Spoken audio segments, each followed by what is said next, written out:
आज हम भगवान विष्णु के 10 अवतार की कथा जानेंगे। पहला है मत्स्य अवतार। मत्स्य अवतार भगवान विष्णु के प्रथम अवतार हैं।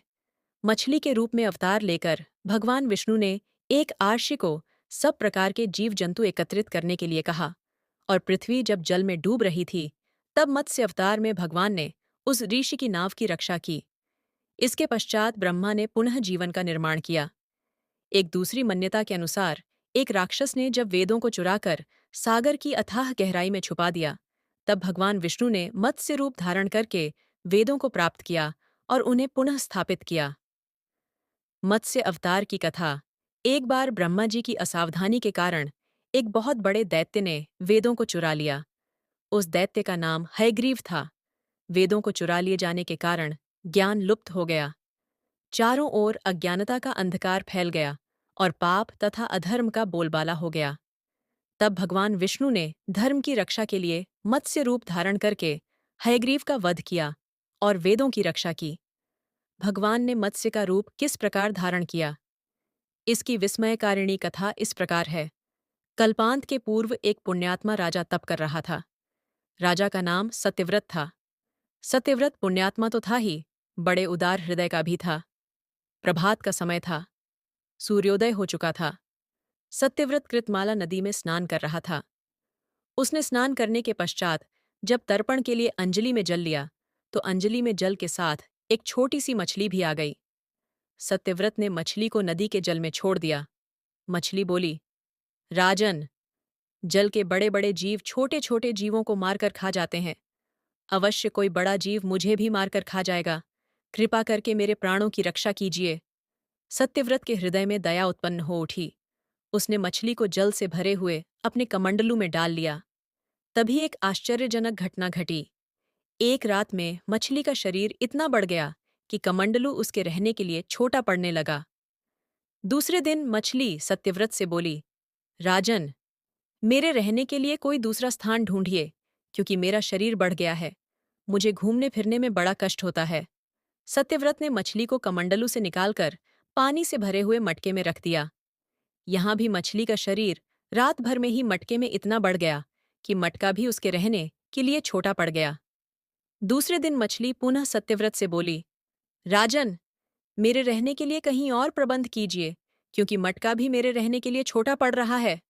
तब सत्यव्रत ने मछली को निकालकर एक सरोवर में डाल किया, किंतु सरोवर भी मछली के लिए छोटा पड़ गया। इसके बाद सत्यव्रत ने मछली को नदी में और फिर उसके बाद समुद्र में डाल दिया। आश्चर्य! समुद्र में भी मछली का शरीर इतना अधिक बढ़ गया कि मछली के रहने के लिए वह छोटा पड़ गया। अतः मछली पुनः सत्यव्रत से बोली, राजन, ये समुद्र भी मेरे रहने के लिए उपयुक्त नहीं है। मेरे रहने की व्यवस्था कहीं और कीजिए। अब सत्यव्रत विस्मित हो उठा। उसने आज तक ऐसी मछली कभी नहीं देखी थी। वह विस्मय भरे स्वर में बोला, मेरी बुद्धि को विस्मय के सागर में डुबो देने वाले आप कौन हैं? मत्स्य रूपधारी श्रीहरि ने उत्तर दिया, राजन, हयग्रीव नामक दैत्य ने वेदों को चुरा लिया है। जगत में चारों ओर अज्ञान और अधर्म का अंधकार फैला हुआ है। मैंने हयग्रीव को मारने के लिए ही मत्स्य का रूप धारण किया है। आज से 7वें दिन पृथ्वी प्रलय के चक्र में फिर जाएगी। समुद्र उमड़ उठेगा। भयानक वृष्टि होगी। सारी पृथ्वी पानी में डूब जाएगी। जल के अतिरिक्त कहीं कुछ भी दृष्टिगोचर नहीं होगा। आपके पास एक नाव पहुंचेगी। आप सभी अनाजों और औषधियों के बीजों को लेकर सप्त अर्षियों के साथ नाव पर बैठ जाइएगा। मैं उसी समय आपको पुनः दिखाई पड़ूंगा और आपको आत्मतत्व का ज्ञान प्रदान करूंगा।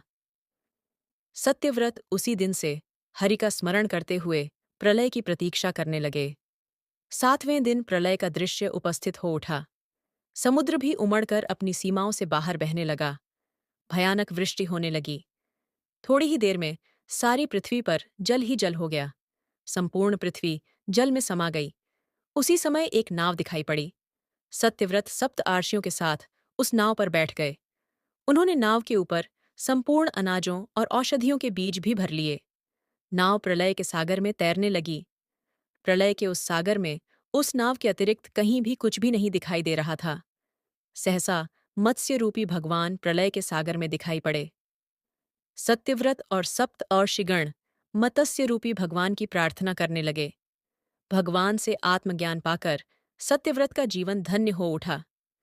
वे जीते जी ही जीवन मुक्त हो गए। प्रलय का प्रकोप शांत होने पर मत्स्य रूपी भगवान ने हयग्रीव को मारकर उससे वेद छीन लिए। भगवान ने ब्रह्मा जी को पुनः वेद दे दिए। इस प्रकार भगवान ने मत्स्य रूप धारण करके वेदों का उद्धार तो किया ही, साथ ही संसार के प्राणियों का भी अमित कल्याण किया।